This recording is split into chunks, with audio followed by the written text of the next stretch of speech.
Hi, this is Daniel, and you're watching Unrivaled Investing. This is a no-hype, mission-focused channel trying to find you exceptional companies and unrivaled investments. Normally, I'm looking for potential multi-baggers, types of stocks that can go up hundreds or even thousands of percent. But today, we're looking at the macro perspective, trying to understand top-down what's going on. And there's a lot of interesting developments, particularly as Federal Reserve Chairman Jerome Powell announced on Friday that they would begin tapering their bond purchases. What's that even mean? So, a quick catch up in terms of what's been going on is that liquidity drives the markets in the short term. So, if someone creates a whole lot of money that wasn't there previously, it tends to move things higher. That starts off with asset prices and securities, but then it trickles down to the economy, and you see it with things like inflation. And inflation, boy, has it picked up this past year. Record inflation relative to the last few decades. And so, what has gone on since COVID started and the US was effectively took the path of shutting down the economy for a brief period of time, the Federal Reserve stepped in and created trillions of dollars of new liquidity, the equivalent of 10% of the economy in terms of new liquidity created. That is just incredible in terms of what you can see, and we'll talk about that in a second. But folks are starting to wonder, wait a second, if Jerome Powell on Friday said, you know what, we're going to start tapering our purchases, saying, you know, we're currently buying $120 billion worth of securities each month, we're going to start cutting that down. So maybe it's 100 billion, and maybe by the middle of next year, it'll be zero. And so that gets a lot of folks wondering, wait a second, this has been an incredible run in terms of security prices. Despite this sort of weird depressionary yet rebounding economy, you know, this sort of forced shutdown of the economy, you've had security prices just rip higher, and it's gotten a lot of retail involvement. Folks are sort of saying, wait a second, this is great, but will it last? Does this mean the party's over if the Federal Reserve, arguably the biggest player in the market, is sort of saying, yeah, we're starting to pump the brakes? And so that's the question, is this actually pumping the brakes? And should this translate into, let's say, a less steady ride or less of a rocket up from here? You know, should you continue to expect this melt up, or do you think things will start getting a little more tumultuous? My view is that in the short term, no one can really predict exactly how things play out. That said, I do like to take a look from the macro perspective to sort of think about it. Normally, as I already mentioned, I'm looking at individual companies because that's a lot easier for me to sort of build my thesis around. Once again, I enjoy looking at the macro picture to sort of think about what other players are considering.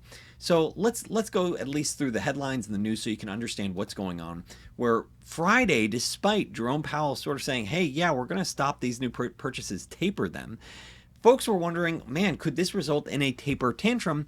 And so far it hasn't. You know, the markets continue to make new highs on Friday. Stocks in Powell's thrall can see a taper without much tantrum. So no taper tantrum. And folks are wondering, wait a second, so what's next? And I think in this case, it might be helpful to have a little bit of a historic context where you should understand what drives the markets in the short term versus long term. Long term, particularly with companies, it's the fundamentals. The fundamentals of the business drive the companies. In the short term, and this is why when I see, you know, investment, you know, behemoths, legends like Stanley Druckenmiller and Ray Dalio effectively say the same thing, it really makes my ears perk up. Like, oh, okay, they're on the same page. This means it's probably worth listening to. And their view is effectively short-term price action is effectively driven by liquidity. Like what's going on with cash flows? What are going, you know, is the cash, you know, are the Federal Reserves having very aggressive, or are they tightening? You know, what are the different policies? And so here it is, if they're sort of saying, yeah, we're watching it, it should be it should be top of mind for me as well to consider what's going on. And so as I look at the Fed balance sheet, you see, holy smokes, since the great financial crisis, it has just exploded. Over several periods. There have been, you know, sort of stop and go periods. You know, originally it was around like $500 billion.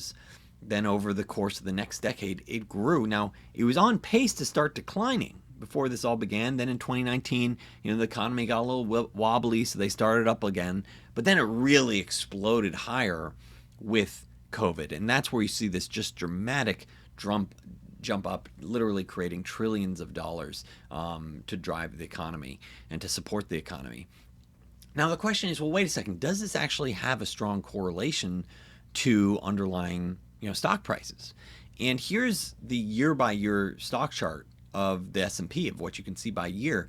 And I think it's probably worthwhile to consider this in 2-year chunks, sort of what's going on. So you see 2011, 2012.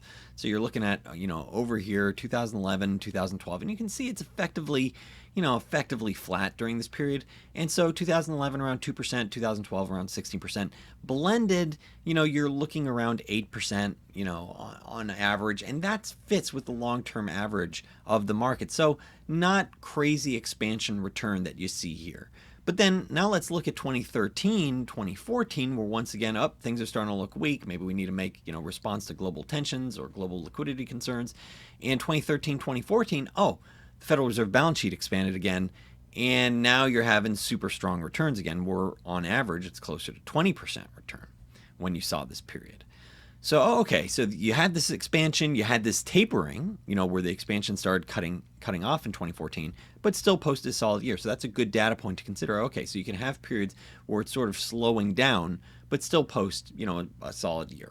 So then from 2015 to 2016, you're effectively looking at flat balance sheet, where the Federal Reserve really isn't doing any radical expansion. Still, rates are very low, and you're having returns that are more aligned with what you had on a historic basis. 12%, that's about 6% on average. That's around, what you're seeing from a long-term perspective. So then 2017, 2018, over that time period, you start seeing a tapering. You start seeing not just a tapering. So here's the tapering where the bond purchases cut back. But now you're starting to see a legitimate tightening going on. And what do you actually see go on? It's interesting. You see, wait a second, the market actually went up 20% in 2017. How's that possible if you were expecting effectively a tightening in the near future? Well, what happened in 2017, you had a new president that ran, I'd argue, fiscally irresponsible policies of record deficits and cutting taxes, particularly corporate taxes. And cutting corporate taxes, that automatically drove up the value of stocks. So I would argue that's a big contributor to what you saw in 2017, where in 2018 you did see this sort of continued quantitative tightening, and that led to a negative year. Okay, so this does sort of fit this narrative of, yes, Stanley Druckenmiller, Ray Dalio monitoring what the Federal Reserve is doing drives asset prices. You see this. It does fit the narrative. And so then you start thinking, okay, so what happened? So then the economy started weakening, and then as they kept on cutting back, the economy kept on weakening. So then the Federal Reserve said, it's okay. We're going to start it up again. And you see it up, started printing again.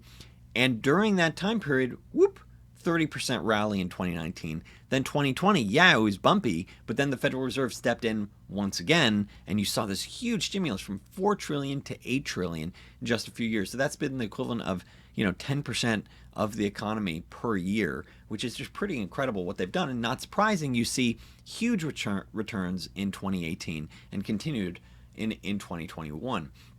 And so folks wondering, wait a second, what's next? I think the data points sort of suggest that when you're looking at tapering, you can still have very solid returns.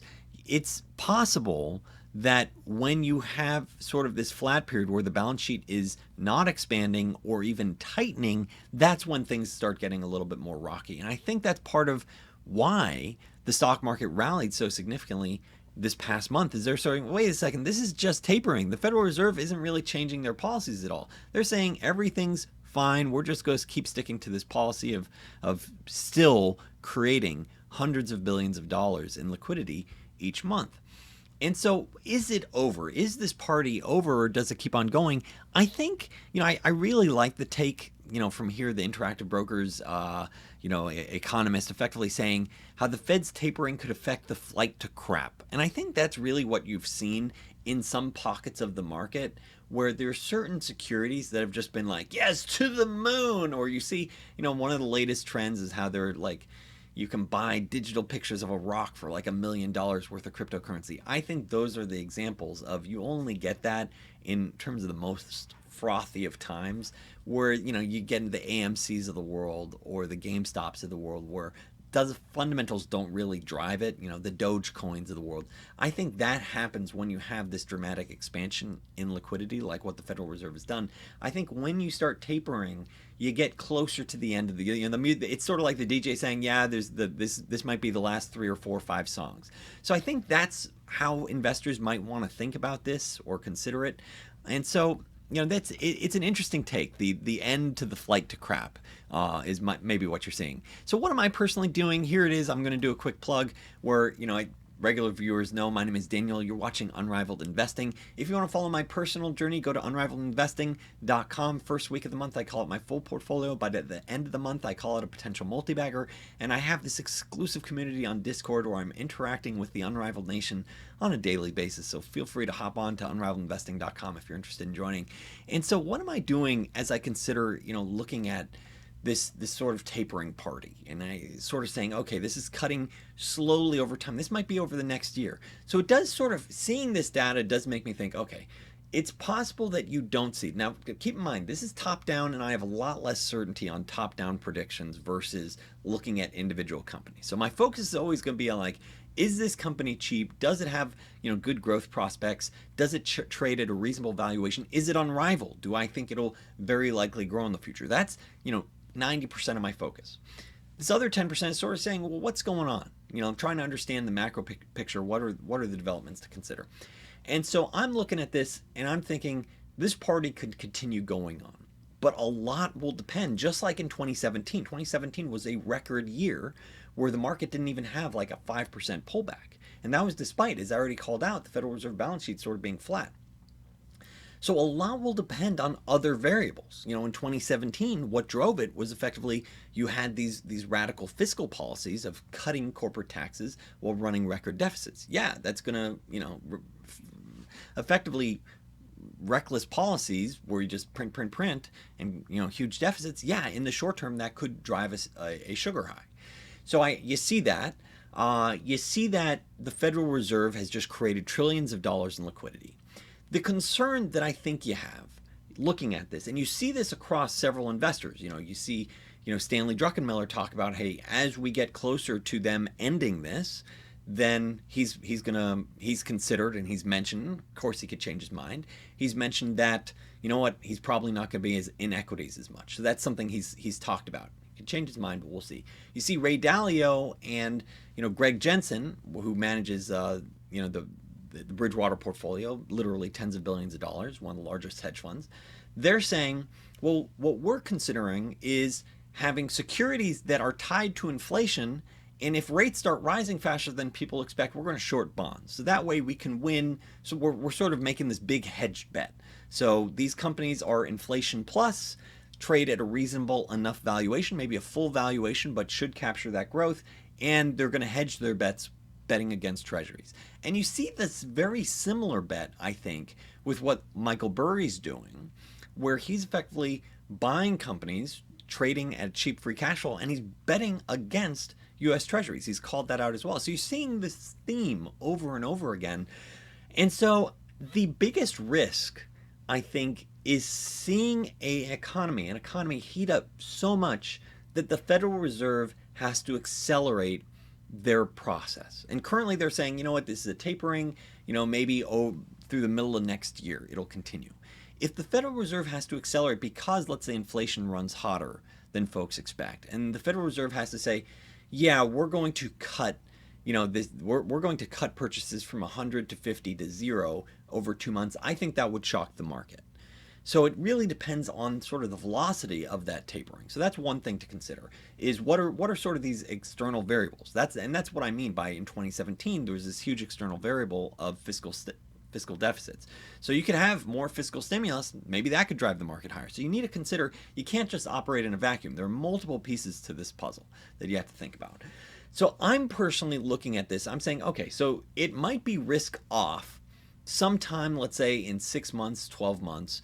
A lot depends on the inflation rate that you see, because the inflation rate could spook the Federal Reserve in terms of accelerating their tapering. So that's a risk to consider. I'm personally looking at this from my own personal portfolio of sort of saying, okay, recognizing that the flight to crap, might be over, i.e. the more speculative securities, the more securities tied to interest rate, the more interest rate sensitive securities, i.e. the more growthier stories might come under pressure, let's say if the Federal Reserve has to taper faster than folks expect. If that's what could potentially go on, I might want to focus on upgrading the portfolio to companies that similar to this is very similar to sort of what Greg Jensen talked about. I just did a video about it, of looking at companies where it's focusing on that free cash flow, making sure the multiples are sensible. And you see that once again, you see that with Dr. Michael Burry as well, paying sensible prices for these companies and sort of saying, okay, I've taken, speculative bets. I have a lot of like tracker positions, like 1%, where I just don't see the valuation is super compelling. It's a good enough company, but I'm happy owning it in this environment. Maybe I start cutting those down a bit and sort of rebalancing into things where I'm like, okay, I'm super confident in these businesses or these cash flow, recognizing that there might be more volatility in the future to capitalize on. So that's how I'm thinking about it right now. And each month, what I'm looking at is, trying to find potential multi-baggers. So that way, I'm trying to find these quality businesses. So that way, regardless of the environment, regardless of what the Federal Reserve is doing, I could layer in, let's say, a 0.5%, 1%, 2%, 5%, depending on, my conviction around the business, around the core risks. And I just made a video talking about how to think about, the risk reward with companies. I made that exclusively for Journey subscribers. I'm thinking about like, okay, so what's the balance sheet risk with this company? Do they have to, is there any sort of refinance issues that we might want to consider? Because if the Federal Reserve is tightening, it might make it tougher for them to refinance, in the future. And so I'm considering these different elements. For August, I called out a potential multi-bagger company that's growing 200 to 300% this year. They've had a huge history of just growing exponentially, trades at 3 to 4 times sales, which is just a complete outlier from what you see with most companies with similar business models growing that quickly. So that's for Unrivaled Investing Journey subscribers. So overall, the theme as I'm thinking about this is that the party, yeah, anything can happen in the short term. A lot depends on external variables. You have the Federal Reserve, that's one big one, but there are external variables that can sort of shock even their agenda, such as higher inflation. So I'm thinking about that. I'm thinking about sort of upgrading my own personal portfolio, rebalancing it to the companies that have rock solid balance sheets, strong free cash flows, or very clear, growth prospects. Maybe cutting the positions where the valuations aren't as compelling. They'll be at more risk if you're in an environment where it's less go-go, stocks just go higher. So thinking about that sort of rebalancing. And if this video has been helpful for you, thinking about, can this taper tantrum sort of end the party? What's going on with the Federal Reserve? If this has been helpful for you, please make a point of subscribing. If you're already a subscriber, I do appreciate that thumbs up. Thanks so much for watching.